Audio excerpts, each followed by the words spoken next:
Are you looking for a new whiskey adventure? Then climb in and buckle up. Get ready for one hell of a ride on the Whiskey Trip podcast with your host, Big Chief. Join in as he and his guests explore whiskey and dive into whiskey stories from around the world. Now here's your host, Big Chief. Folks, you know, here on the Whiskey Trip, we celebrate more than just the pour in our glass. We celebrate heritage, tradition, and the stories that make this country what it is. That's why I'm proud to tell you about our friends at the Heritage Flag Company. These aren't just flags, they're handcrafted works of art built from whiskey and bourbon barrels that once held the spirit we all love. Every cut, every nail, every burn mark tells a story of patience and craftsmanship. Just like the whiskey we sip, these flags are bold, timeless, and full of character.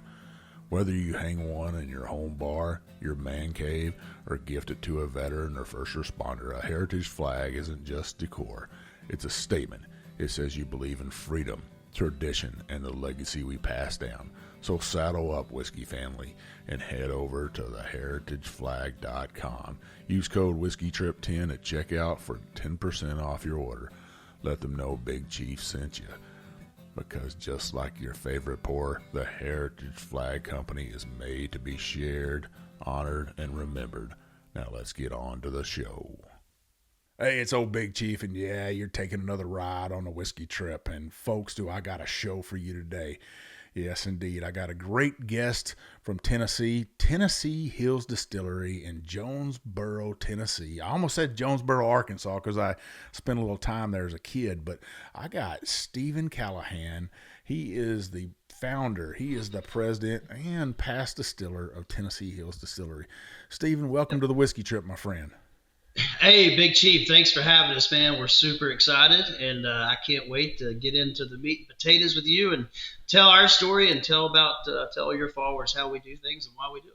Now, why did you have to say meat and taters, man? I'm hungry. It's almost dinner time. Meat and taters. Well, it is dinner time. I'm over here, and I got a little Irish in me, so I'm always thinking about taters and meat, at least, and whiskey, of course. So.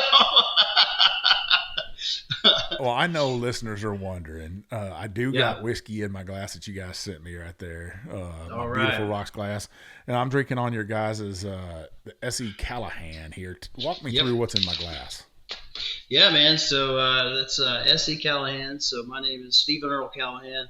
And that was actually our first expression that came out of Jonesboro. It's a high rye bourbon. Average right now is about 6 years old, even though the label says 5. That was a little bit of a safety net for me as we continue to grow out of our new facility here in Bristol. So wanted to make sure that I could maintain that age statement. So it's a little sweet, a little spicy, vanillas, honeys, cherry, tobacco. So all around just a really good flagship whiskey for us to have. And that's the whiskey that we started with probably 6 years ago. We've had that out now. So. I'm getting a little bit of salt on this, which is kind of weird for a Tennessee whiskey for me, or a Tennessee bourbon. Well, Tennessee whiskey really is bourbon. Let's just say it. Yeah, man, absolutely. We've got a really great Tennessee whiskey project that's been underway here out of Jonesboro. Actually, we started about 4 years ago. And so we've got some really good weeded Tennessee whiskey coming down the pipe, double pot distilled whiskey. And we're going to release that as part of the Tennessee 250 initiative. The state actually reached out to us a couple weeks ago. So we've got a really cool collector's kind of package put together that'll be our first release ever of Tennessee whiskey. So we're pretty proud of that. Well, the nose on this has got that, and I know some of my listeners out there know what I'm talking about because I just got a bag of it the other day, and I made everybody suck on one, but horehound candy. Horehound candy. I got a little horehound candy on this, a little bit of mininess, almost root beers, sassafras. Very beautiful nose on this. Let me sip on this. That's I say cheers to you. Cheers, brother. You know, you're making this really hard on me because I promised my wife Jessica that I was going to do dry January, and my mouth is watering. And so I'm being very tempted not to have a sip with you right now. Dry January. Thanks for that. What? Yeah, I know, man. What is? I don't even know what that is. That's like vegetarian, right? Vegetarian. Yeah, I know. The Native American word for bad hunter. I I know it's terrible, but my liver definitely pulled some overtime throughout the holiday season this past year, and so I decided to step back and prepare myself for 2026. I So, thought dry January is for tequila and vodka and rum drinkers, not for whiskey drinkers. yeah. Well, it's in the words of Jimmy Buffett, it's an occupational hazard. So when you're surrounded by it 24/7, it's kind of a daily thing. So nice little reset in January, and see where it goes. I finally got rid of the shakes over the weekend. Well, this right here, I get those tobacco notes you were talking about. Some of that rich, almost when you go down to Mexico, and my wife's always like, "Hey, we got to buy some real vanilla and bring back vanilla extract." I get those vanillas on there and the caramel. That's actually a char number 2 barrel really? as well. Yeah, char number 2 barrel is what we do that expression in, and so I'm a kind of as far as char levels go, it really just kind of depends on what you're trying to do. But I'm kind of a middle of the road kind of guy, char 1 or 2, and then lower barrel entry proof too. I'm a big fan of lower barrel entry proofs, and so we're going into the barrel about 107 proof.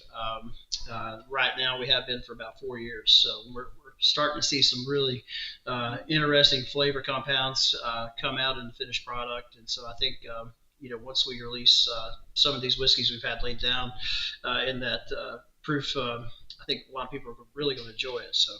Well, Steve, how did you get started in a distillery? I know you were a chemical engineer and went to college for that, but how does one say, you know what, I think I'm going to open up a distillery and go broke? Well, that happened. Kind of the short story long is, my parents had me kind of later in life, number one, and I was the youngest of 3 brothers, and my dad was the youngest of 3 brothers, and so I got cultured early on, growing up in the mountains of Appalachia, on a farm, a Black Angus cattle farm, and so I kind of got introduced to the art of making spirits at an early age, and so I just really kind of took a passion for it. When I was very young in my early teens, started getting pretty good at it, and then of course, I went to college and majored in biology and chemistry, and then worked at Eastman in research. I just fell in love with the idea of making spirits, and so I knew that's what I wanted to do, and so I pursued it. I worked at Eastman Chemical Company for about 5 years, and one day my wife and I decided that corporate America wasn't for us, and that's when we found the Salt House building in downtown Jonesboro. Sat empty for about 20 years, and I kind of saw that as a sign. The price was right, the location was right, and you thought, what the hell, we're young enough, let's jump off the ledge and see what happens. Let's go scrape some asbestos off the walls. Yeah, absolutely, man. Well, that building's actually so old it never had asbestos in it. Maybe some lead paint on the walls, but other than that. But yeah, we, I was very fortunate to, find my passion very early in life, and I always loved the fact that I could make something with my hands. I could obviously drink the finished product, but the thing that I really loved about it was illegal at the time, and statute of limitations are officially up, I think. So I could tell the listeners that I didn't necessarily get in this business by doing things legally, but yeah, I just fell in love with just the whole industry, man, and talking about the heritage of whiskey making and the whole history, and I'm in love with it, and so it's very cool to be able to follow my passion. Well, that's got to be, they say always do what you love for a living and stuff. And, somebody's like, why don't you stop working for the Coast Guard? Well, God dang, I love it. I love doing something for our nation. And I love to see the young men and women that serve with me today. I work with about 160 active duty Coast Guard members. And it's just, to me, it's just amazing to see somebody raise their hand and volunteer and That's to awesome. be that close to it and get to work hand in hand with them. Yeah. I love it. And it's podcasting. People are like, when are you going to stop? And I'm like, well, when it's no fun anymore. Yeah. Yeah. It's fun to me, people to find people guys say, like you. People say, if you find something you love to do, you'll never work a day in your life. And, I've kind of got to call bullshit on that, because I definitely work every day of my life, but I definitely enjoy what I do. And, I enjoy, people enjoying our products, and, kind of telling the story of, East Tennessee, Appalachia, in a lot that's not necessarily told these days. Obviously the moonshine category is doing very well. There's a lot of folks out there, especially, a little west of us, that have done pretty well, and hats off to them. But, we're in a very special place here in Northeast Tennessee, with, very deep roots and the Scotch-Irish ancestry. My family's been here for 5 generations. Kind of being able to use our brand and our products to shine a really positive spotlight on this area of the culture and people is very special to me. So. Yeah, when I think of that area and you say Bristol, Tennessee, I think of NASCAR. I think of racing. Yeah, baby. I think of beer drinkers and moonshiners. And, that's what I'm like, God damn. Yeah. Well, that's where they'll put me in the ground for all the reasons you just mentioned. So in 2013, you guys, you start your distillery. What was the salt house before? What did it start out its life as? Yeah, man. So we were very fortunate as some college kids at the time. We were 25, and the building was built in 1840, and so it was actually there before the train tracks came through town. So if you could pull up a picture of the salt house, you'll notice the train tracks is literally 10 feet from the corner of the building. So originally it was like a wholesale general store. And then throughout the Civil War, the town was kind of blockaded because of the armies. And so it was having trouble getting raw supplies into town. And so due to the close proximity of the train tracks, which was installed in 1859, the town kind of commandeered the building and negotiated a way to get a trainload of salt into town. Salt was very important back then because they didn't have refrigeration, right? Mm-hmm. So that's how they cure all their meats, and everybody drank hot beer, I guess. And it was a terrible time to be alive, in my opinion, probably. But it turned out it was one of the most heavily guarded buildings in town, just for that reason. And so they divvied up the salt based on family size and that kind of thing, and so that's when it became known as the Salt House, and it's stuck still to this day. That's what we call that building down there. Fast forward, after that, it really had no historical significance. It was used as a furniture storage warehouse for many years, and then it went dilapidated. So the roof was caved in, dirt floors. Somebody had tried to renovate it before we had got it, so they kind of gutted the building.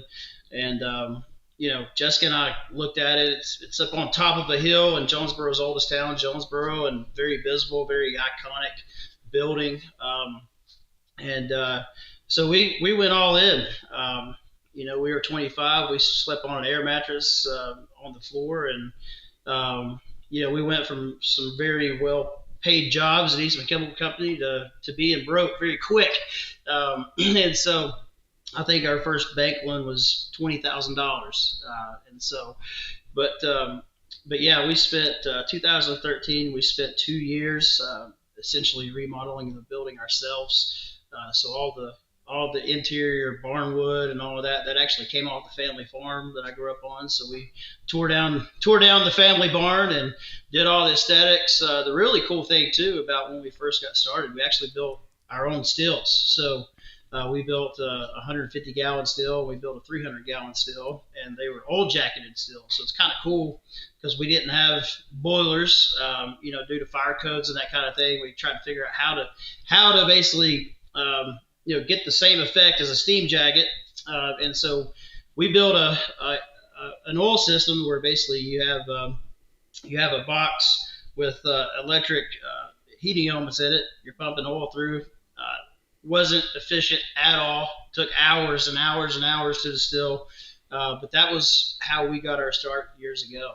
And the crazy thing is, we went broke, as you mentioned. We almost lost it a couple of times. And, so I would actually got hired on with a mill rack crew. So I'd go out of town 7 days a week, and I'd work out of town, and then I'd come back in for 3 or 4 days, and I'd help Jessica run the store. And finally, we started hitting a rhythm about 2016, and thankfully we had a really good community that got behind us and really bought into the brand and really realized what we could bring to the community, and the rest is kind of history.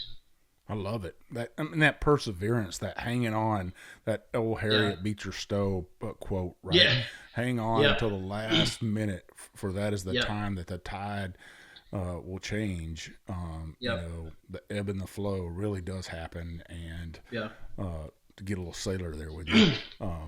Hanging on to that last minute usually is when everything will change for you, and you'll be rewarded for your perseverance. And it sounds like you and your wife did that. Hats off to you. Now, you've since changed stills. Have you gotten a bigger still? Yeah, well, so there's a couple stepping stones that kind of got us to where I'm sitting at today. In 2020, COVID happened, as everybody knows.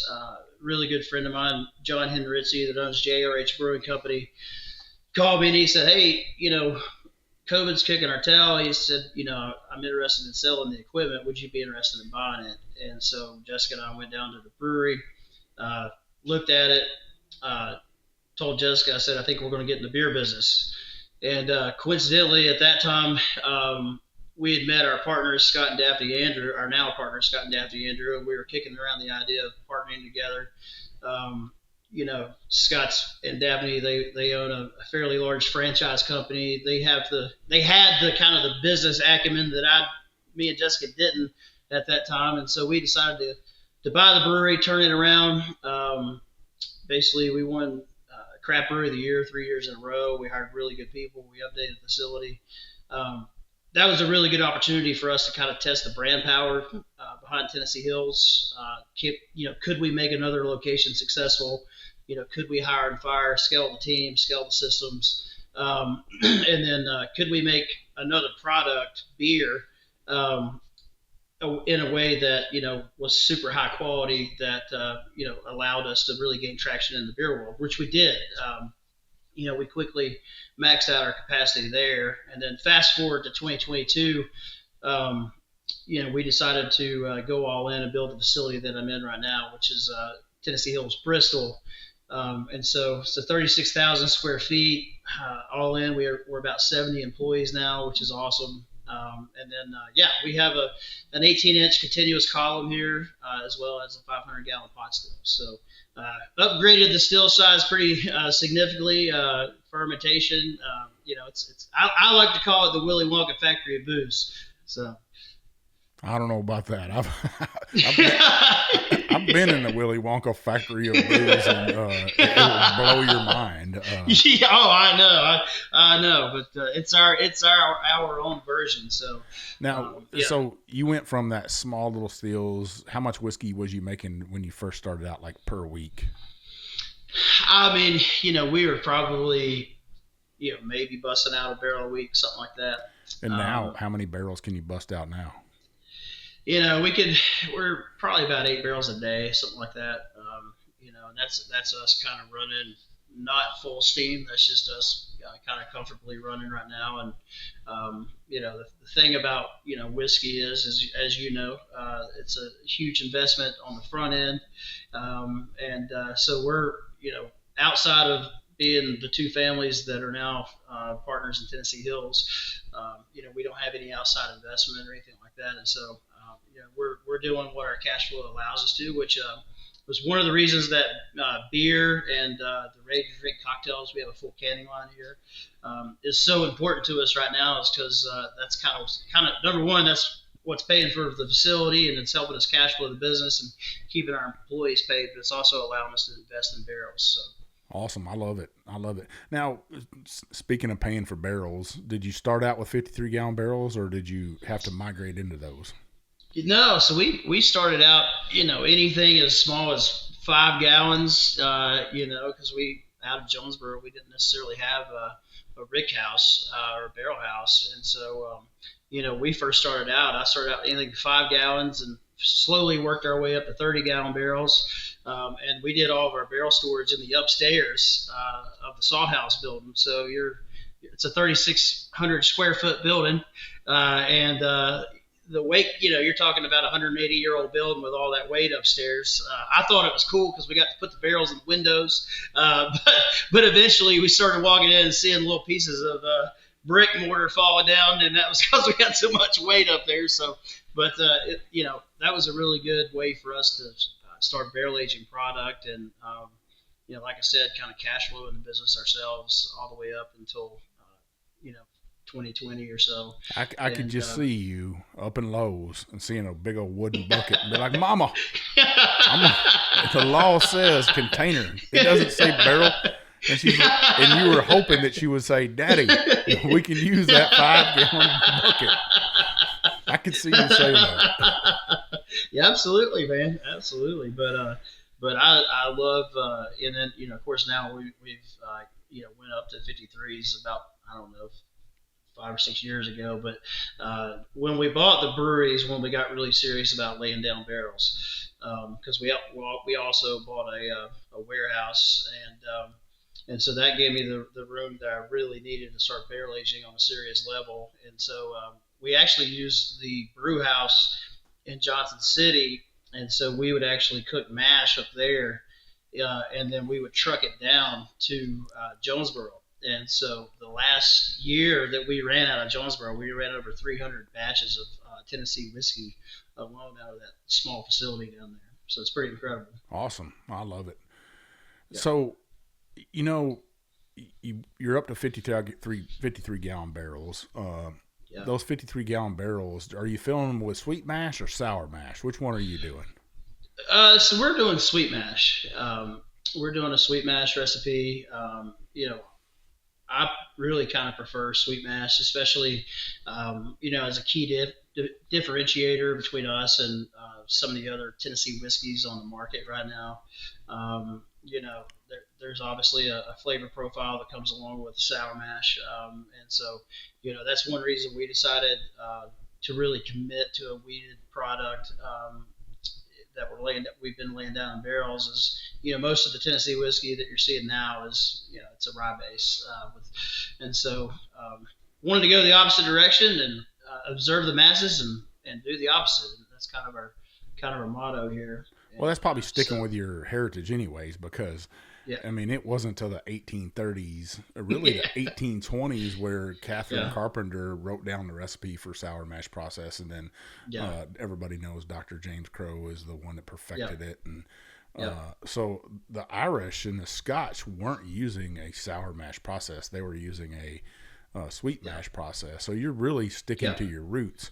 Do you try to keep with Tennessee grains, and are you using Tennessee barrels? Well, I'm really glad you asked that question because, we trademarked a true taste of Tennessee, and we really try to stay committed to that. And so 100% of our distiller's grain right now is actually coming from a single farm in Tennessee. And so, which is kind of hard to do, especially on the malted barley side. And so we're working with a single farm. We're very data driven. Our goal is basically be able to track down the grain almost to the square acre that it was grown on. And then the barrels themselves, we're using Speyside just right up the road here, about 40 minutes north of us here. And so a lot of their lumber that they're actually using comes from this area of Northeast Tennessee. So we like to think that, it's Tennessee staves as well. There's high likelihood that, a lot of the barrels we're getting has a lot of Tennessee lumber in. So, we're trying to stick to the true taste of Tennessee as much as we possibly can. The really cool thing too is, the stillage that's coming off the backside of our still. We actually partner with 2 local farmers here in the area, Brent Pippin and Trey Ford, and they have a farm just literally 2 miles down the road. And so I approached them. I actually, let me backstep a little bit. I put in for a grant through the state of Tennessee. It was about $1 million grant, and it was basically a dewatering system. And I was trying to give our farmers a better quality product off the back end, a little more shelf stable, a little easier to handle. I got to the fourth quarter, and I didn't get the grant, and so I became good friends with these farmers, and I said, hey, look, if you guys are willing to install the equipment, I'll guarantee you our stillage indefinitely. And so they invested, about $500,000, and we're feeding several thousand head of cattle off the back end of our product stream, which is really cool, and it's all staying right here. A lot of people don't really understand or think about kind of the economic impact that we have on grain producers as distillers, not only Tennessee, but all across the country, as well as, the beef suppliers. And so it's a really, really cool kind of having my roots growing up on a farm, being able to tie that back into to farms is awesome. Making that whiskey wagyu, as I like to call it. Whiskey wagyu, baby. Yeah. That's absolutely something beautiful right there that you are giving back to the local farmers there. Yeah. I always love that, to hear that. And, a lot of people think that the big boys out there, Jack Daniels, Dickel, Jim Beam, Heaven Hill, Buffalo Trace, that all that corn comes from Tennessee or it comes from Kentucky, and that's just a falsity. They cannot 100%. produce that much corn in those states for all those distilleries. So their corn comes from a plethora of states, Indiana, Ohio, Iowa, Nebraska, where craft distillers can actually help out their local farmers and work with a local farmer, and they can get a better price for their grain, especially because it's clean grain. You know what you're getting. It's not been on a barge floating up and down rivers and stuff, and multiple people handling it. 100%. You can get it straight from the producer himself. And we're working with a local farmer here too to bring back some heirloom varieties of grain. I grew up on the Nolechucky River, and there's a variety of corn called Nolechucky Jack that we're propagating this year, actually. And so we should have enough seed after this year to really kind of scale that up fairly quick. But it's a type of grain that hasn't been around for many years, and so we get the ability to work with some local farmers to try to do some really unique products and projects. Well, Steve, we're up against the first half. That went quick for us. That was quick, man. Wow. Yeah. So on the second half, you sent me a finished whiskey.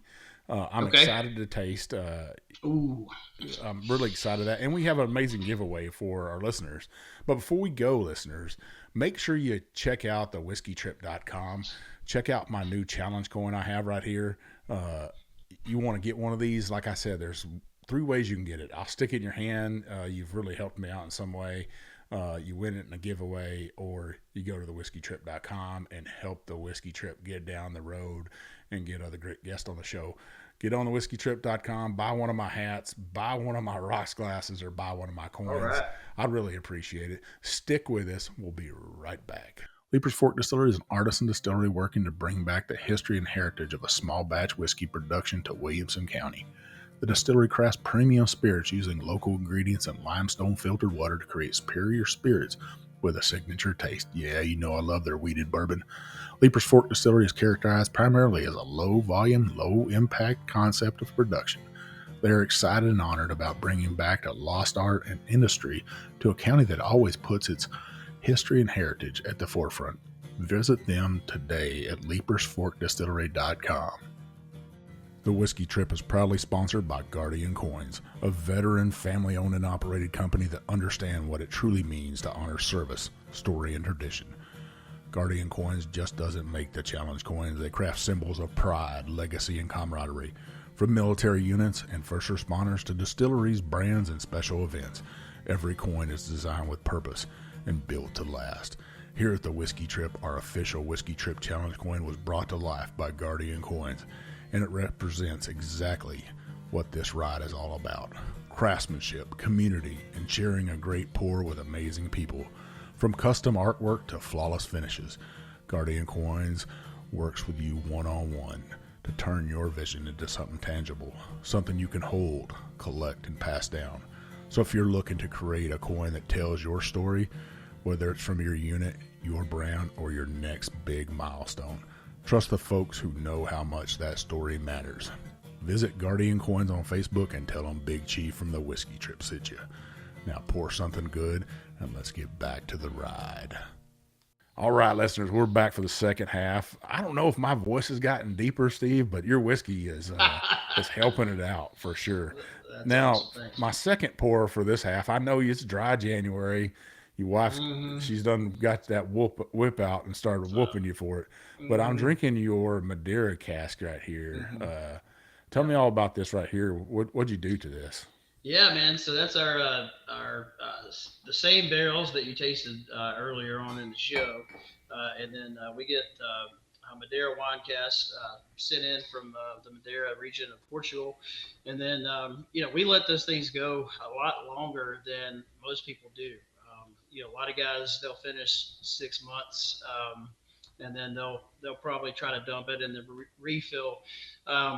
My philosophy on it is, let them go 2 years. So on average, we're finishing off for about 2 years. And then I like the higher proof. So that's, 95, 95 proof there. We actually just won double gold with that a couple of weeks ago at the John Barleycorn Awards, which I'm really excited about it. And ADI, I believe we won silver. So we're starting to get some pretty good accolades with that. And you get a lot of those dried fruits, raisins, that kind of thing in there. Especially if you let it set a little while, it'll really open up and really start talking to you there a little bit. Makes a really damn good old fashioned too, or just drink it like you are, which is the way I prefer to drink it because I don't like mixing my whiskey too much. But yeah, it's just a really approachable, real drinkable cask finished whiskey there. So pretty proud of it. It's got a beautiful nose on it. I mean, it is like raisin bread, like fruit cake. It is a spice of life. That dark stone fruit you're talking about. Really beautiful nose on this whiskey. The color on this thing is it's amazing. gorgeous, isn't it? It's I mean, unbelievable. And I got to compliment you on your bottle. Your whiskey bottle is very, very beautiful. You guys spared no expense, it looks like, on it. I know glass is at a premium these days. You can see the raised glass Tennessee Hills. I really, really like that. We started putting once we kind of got to this phase we're at now here in Bristol. Really kind of wanted to refine our portfolio a little bit, come out with some custom glass. Really kind of started setting the stage for distribution. And so we just recently put the Madeira cask finish out in the distro, and we're having a lot of success with it right now. So you can find it pretty much, from East Tennessee down towards the Nashville area, and then here in a couple of weeks we're going to start shipping statewide in Tennessee. And so really excited about that. But yeah, the glass is really cool because the inspiration behind that is if you hold it up from our patio outside here in Bristol, the mountain ranges that you see is kind of the inspiration, what you see on the bottle there. So you can see 3 states from this location. You can see North Carolina, Virginia, and Tennessee. So pretty cool. Thanks for that. I would like to call this the Angel Envy Killer right here. Hey, I'll take it. I'll take it all day long, man. It is has a nice, mellow, smooth, whiskey. Everybody says Tennessee whiskey, it's smooth but it's silky is what it is to me. Yeah. It just kind of flows and just kind of coats your palate and stuff. Very inviting. I get a little bit of chocolate notes on this right now. Little bit of that tobacco. This is a great gateway whiskey for a wine drinker right here. I think it's 100%. Low enough. I'd still love to taste it at cask strength. To see where it's at. I love cask strength whiskeys, but this has its time and its place. As I always say, all whiskeys have a time and a place, whether they're down at 80 proof or all the way up to 140 proof. Each whiskey has its time. This absolutely. Here, I think there's a fine line there. You can proof it too low and you start losing, obviously some of that the whiskey kind of the foundation of the whiskey. I think you hit that mid 90s range and you start allowing those flavors to kind of open up a little bit, and for a finished whiskey, I think that's the prime spot. But for a cask strength, I'm right there with you. It's really good coming straight out of the barrel, and the cool thing we do with that too. I know I mentioned beer earlier on in the show, but so one of the advantages that we have as a brewery and distillery, we literally dump that barrel. We'll time it up. We literally roll it across the room, and within 10 minutes, we're filling it full of beer. So we just did a Madeira stout release from here in Bristol, and it's absolutely fantastic. Those dark stout notes kind of paired with Madeira is just absolutely amazing. This is amazing. Now, listeners, I got to point out right here, if you want a glass like this right here, besides going to my website, you can go to Distillery Products. My good friends up there, old Janie, she can hook you up, and you'll be surprised at the discount prices she can offer you. If you got a bar, if you got a home bar, if you own a distillery out there and you're checking old Big Chief out and want to come take a ride with me, and you look for glassware, Distillery Products. Janie, tell her old Big Chief sent you. I'm sure she'll appreciate your business. Man, I can't Good say stuff. enough about good things about this whiskey right here. Thank you. Thank you. This thing's been sitting on my counter for a good 2 months now. It's set there. I had to look at it. Oh, that's tough for me to do. I can't have obviously I can't have much of a bottle of whiskey in my presence and not drink the whole damn thing. So you're doing good. Actually, on Friday night, I had a good friend over here. She came out to my house for a bottle share we had, and she came and was snooping around my office. Marlene Holmes, she used to be the distillery supervisor at Jim Beam, and she's the master distiller at Milam Greene. And she came in here and was checking your whiskey out. And she's like, "Mike, what is that right there? What is Tennessee Hills?" And I told her, I said, "That's a featured guest." And I said, "It's been sitting on my desk there for about 2 months now and teasing me." And I was like, one of these days, Marlene, I'm gonna get to drink that whiskey. Just not today. Well, I'm glad you enjoy it, and you know where it came from. So when that one gets empty, just give me a shout, brother. So, what other expressions do you guys have besides uh, your SE Callahan, your straight bourbon whiskey, and then these Madeira cast or Madeira finished? Yeah, so this year's a really big year for us. We've released some single malts in the past. Being here in the Appalachian Highlands region of Northeast Tennessee, with the Irish ancestry that I have, I thought it was very important to get a second use out of our barrels. Number one, and then number two, kind of use single malt whiskey to tie into our heritage, lineage, and culture here in East Tennessee. So we got some really good single malts that we've dropped out in smaller barrels throughout the years. And then this year we've got some 53s that have 5 or 6 years on them, so we're going to drop those out.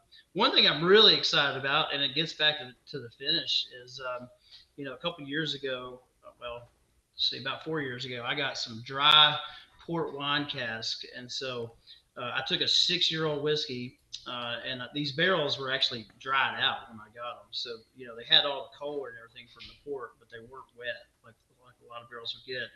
And so I decided to let these barrels go for 3 more years. And so, you're kind of getting some of those French oak notes after 3 years back in the original whiskey. And it's absolutely gorgeous, beautiful color. We're going to drop that out here hopefully in a couple weeks. I've got labels ordered right now. And then we got some Salters cast finish, those big 80-gallon hogshead barrels. It's like a white dessert wine. And then the thing I'm really excited about is our Tennessee whiskey program. And I think that's where, we're going to, really kind of put our foot in the ground and start defining who we are with Tennessee whiskey and single malt whiskey. And then a really cool project that we've been doing for 4 years now. We partnered with a local apple orchard over in Hendersonville, North Carolina, called Jeter Mountain Farms. And so we get all their apples at the end of the year, and then we turn it into brandy. And so this coming fall, I'm going to release out some apple brandy that's right at 4 years old. And so Really excited about that. But kind of when we first got started, we put a huge emphasis on rum. Out of Jonesboro, rum is super quick to make for the most part. There's really no cook process, and so you're basically using blackstrap molasses. And then we leaned into gin, vodka, and so that kind of helped cash flow. So we got a variety of products. We have something for everybody, and believe it or not, being dry January, we just dropped out a THC product, which I never thought we'd do, but it's kind of a hot thing right now. We have the ability to do it, so we're kind of getting into that game as well. So anything that generates the cash I need to lay down more barrels is what we're doing. Well, you got to keep the lights on, right? And Yeah. the good idea fairy sometimes is good. Yeah. I'm sitting here thinking about things that you could make. Yep. I would love to see you make a Tennessee whiskey from an old country song from Ronnie Millsap called Smoky Mountain Rain. Oh, we can do that. All right. Nice, maybe weeded bourbon or something, or Mm, yeah, there you something go. like that. There Smoky you go. Mountain Rain. Smoky Mountain Rain. Cody, write that one Now, down. now, somewhere on that bottle, it's better say Big Chief on it. Big Chief on it. Or As told by Big Chief. I'm coming to Tennessee to whoop somebody's ass. How big a boy are you? I'm 6'3" and 295. Well, I'll Ain't no definitely lie. I'll make sure your name's on the bottle. Don't worry. But I could see that Smoky Mountain Rain and making some type of a smoked American Yeah, single man. malt. Yep. And Mm. does it have to be malted barley? Maybe it's malted wheat. Yeah. Oh, And that's doing something fantastic. like that, something That's a great magical. idea. I know a Big Chief's got all kinds of whiskey That's a ideas in his great head. idea. I mean, we'll connect offline. I'll start creating recipes. But That's awesome. when I hear that song, Smoky Mountain Rain, Yeah. uh, I think of Tennessee hills, and I was thinking about you guys the other day, and I'm driving down the road, and I think I had a 12-hour drive to Georgia, or back from Georgia, and it was raining that day coming back to Texas, and I put that song on, and my wife had asked me, she's like, "What distilleries do you have coming up?" And I said, "Well, I got Tennessee Hills. I'm going to do an episode with them." That's awesome. And that song come on, and I said, see that right there, that's magic, because we're just Yeah, talking that's about awesome. that. And That's fantastic. yeah, That's so awesome. you guys got all these extra projects that are Yeah. coming out and stuff. What about you got a lot of bourbon creams, Yeah. whiskey creams that Yeah. people seem to be gravitating towards these days. Yep. What Yeah, do you man. got out there for that? Well, actually, our number one seller across the board right now is our tiramisu, and so it's a tiramisu flavored cream. We made it a couple years ago, and it's absolutely blown up. And then we try to rotate that out with a couple of seasonals. We do some blueberries and banana nut bread and things like that. But the big news is we just partnered with the Goo Goo Clusters candy bar company out of Nashville, Tennessee, and they're the first combination candy bar ever to be made in America. So multi layer candy bar, and so we've got a partnership with them. And here in a couple of weeks, we're going to be bottling a Goo Goo Cluster cream liqueur, which may be one of the best flavored products I ever created. And Wow, I, all I these things. swore you were going to say we're making a moon pie whiskey. Well, I think that's already been done. But all these things, man, you got to get creative as a business owner. And yeah, do I like to do a lot of flavors and stuff? Yeah, I personally don't drink a lot of flavored alcohol. I'm just more of a straight up whiskey guy or a Yeah, straight up beer guy. But there are a lot of folks out there that enjoy the flavors, and I like creating them. And obviously, they help cash flow the business and allows me to do the things that I really want to do, which is lay down copious amounts of whiskey and fill barrel houses. And so, but our cream liqueur, we won a lot of awards with it. We won Best of the South overall spirits competition a couple years ago with that one, and it's really helped us gain brand recognition in the market. I honestly, I don't care how people find out about us as long as they find out about us, and so That's definitely been a really good way for us to get our foot in the door in new markets. Well, that is important, and you're trying to win your neighborhood there. You're trying to. That's what it seems like to me that you're trying Yeah, to win that. How many yeah, states are you in right now? yeah. So right now we're in Virginia and Tennessee, and the reasoning for that is, this past year in 2025 is when we first brought our new production facility online. And, we kind of held back the growth a little bit to make sure that, our equipment was running, we had people trained up, and then most importantly, the quality of our products were where they needed to be when we started producing at scale. And so this past year was a really big year for us, bringing our new facility online.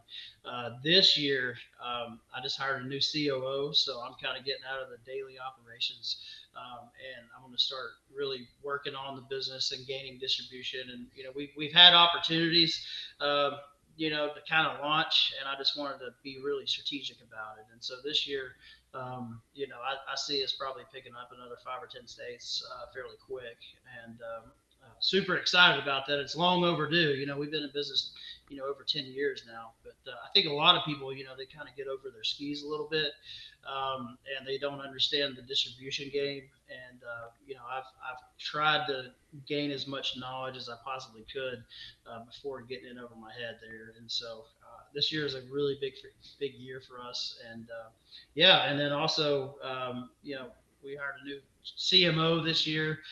So one of our goals is to launch an online sales platform, and anybody that knows anything about the spirits industry, that's easier said than done. And so we're really taking a long, hard look about what's the correct way to do that without getting in trouble. So hopefully this year, we'll launch online sales as well. So. I love that you're going to launch online. Now, are you using that scope behind you to see the future back there? You talk about the scope here in the floor. Yeah.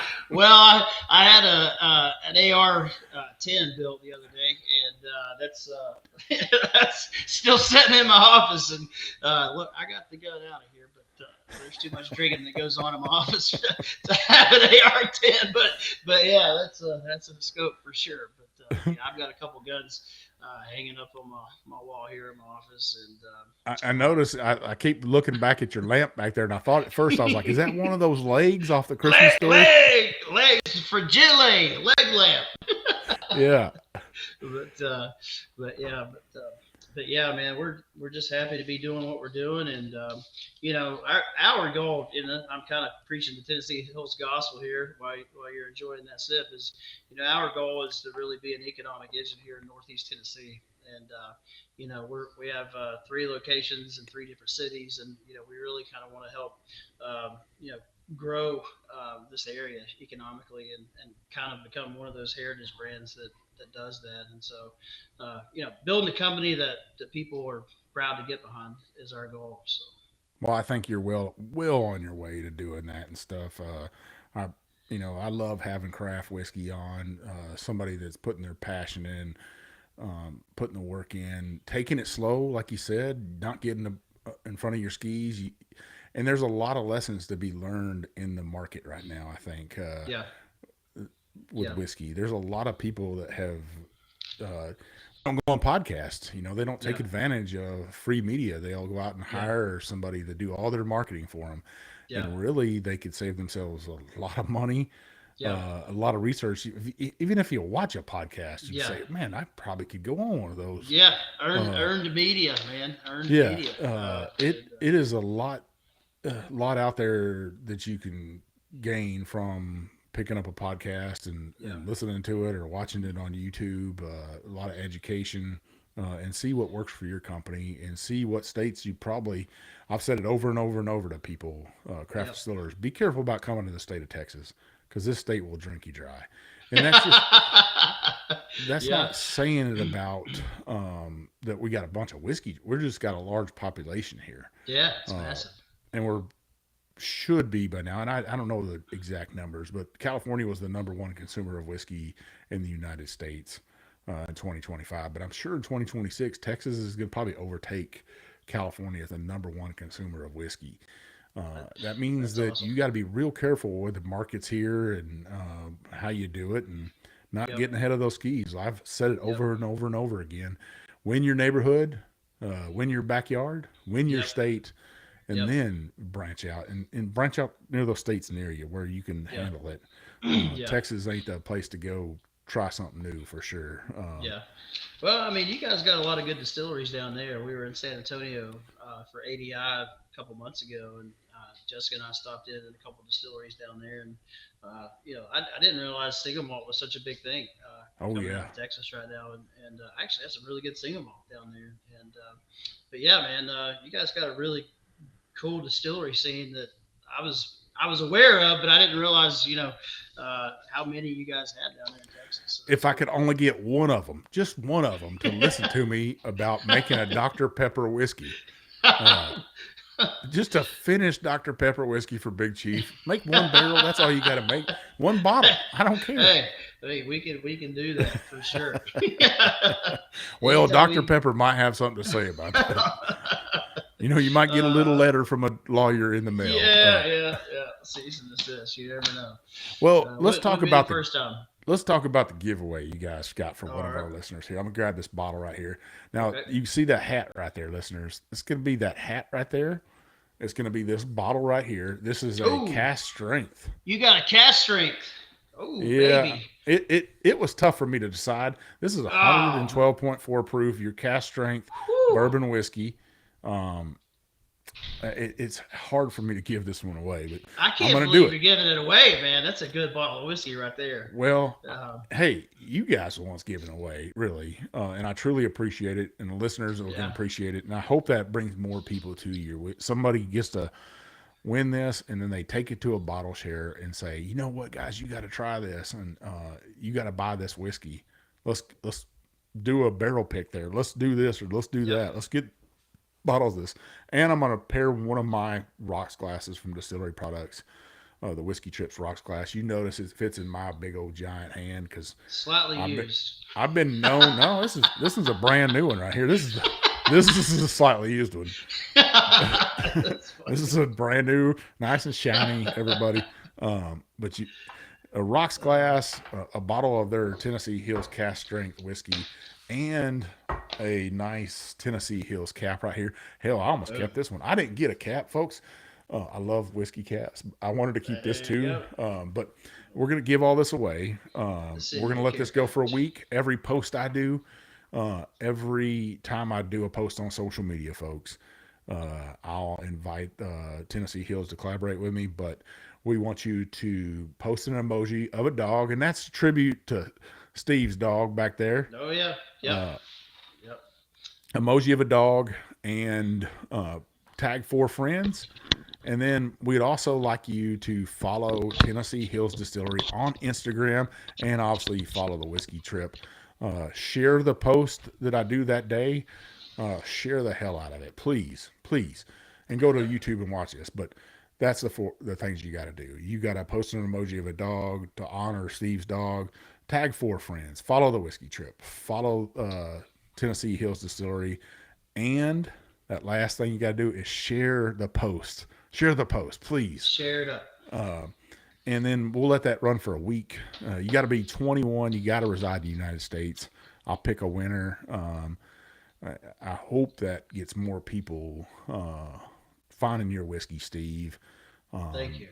Buying your whiskey. I know that's what keeps them lights on, keeps you and your wife. Absolutely. Maybe if you make millions and millions of dollars, she'll call you daddy. Maybe. You never know. I'll keep you in the loop on that. Yeah. One thing to add about that bottle of whiskey you have there is we won a gold medal at ADI and in San Antonio earlier this year. So that's a pretty big award for us there. So we're very proud of that one. But that one turned out fantastic. I believe that's like 113.8. Is that the one you got? 112.4 is what it says. 0.4. Okay, great, awesome. Yeah, I love that. I wanted to drink this one, but I might know the man that makes the whiskey. So hey, we know where the well is. Yeah. So, Steve, where can listeners find you guys besides on Instagram at Tennessee Whiskey Distillery.com? Yeah, man. Obviously, you can go on our social media and Tennessee Hills Distillery.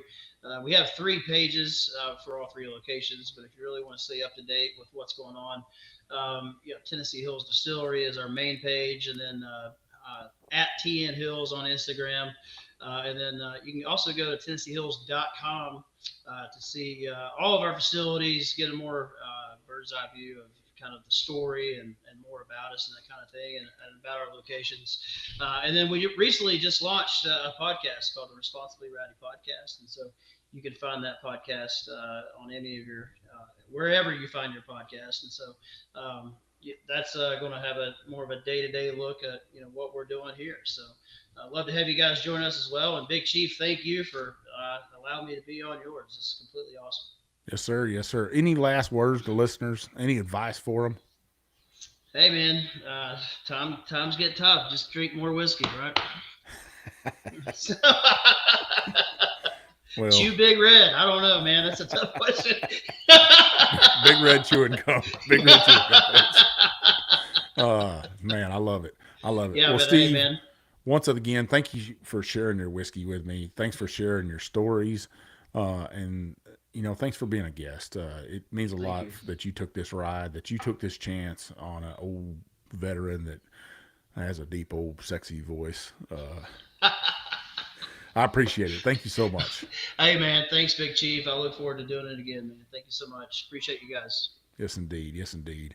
Well, listeners, you know where you can find old Big Chief at. You can find me at The Whiskey Trip on Instagram, on Facebook, on TikTok, and now on YouTube. Make sure you click up there and hit that subscribe button. My goal for 2026 is to get over 1,000 subscribers. Help me do that. Watch this. If you're listening right now, just say, hey, I need to stop. I need to go back and watch the whole episode on YouTube. I'd really appreciate that. But find me on all those platforms. Give me a follow. I'd really appreciate it. Now, if you're watching me, listening to me, listen to old Mark and Matt on Apple Podcasts or Spotify from the Bourbon Life. They make great content for you to listen to. They put some great whiskeys out there for you to try to find. If you listen to them, you listen to me, you like what you hear, give us that 5-star review on Apple Podcast. Write some comments on there. We'd really appreciate it. Those comments, those reviews, they help open up doors to distilleries like Tennessee Hills. Get great guests on my show like Steve here. I'd really appreciate it. Go over to thewhiskeytrip.com and buy some of my merch. One of my challenge coins. I know you want one of these things. This is the baddest challenge coin out there. An Arrowhead. Kick ass. I want one. It's got my logo, and on the back side it says "Take a Ride with Big Chief," and it's got a Chief's anchor on it with a microphone for the whiskey trip. I know you want one of these coins. I know you want one of these rocks glasses or one of these badass whiskey trip hats. This is a Richardson. That's the only thing I wear, so I hope you like the merch. Go shop, support the whiskey trip. I got some great episodes coming up. Me and old Miss Viv and Woodrow, we thank you so much for supporting us. This is old Big Chief, and thanks for taking this ride with me, baby.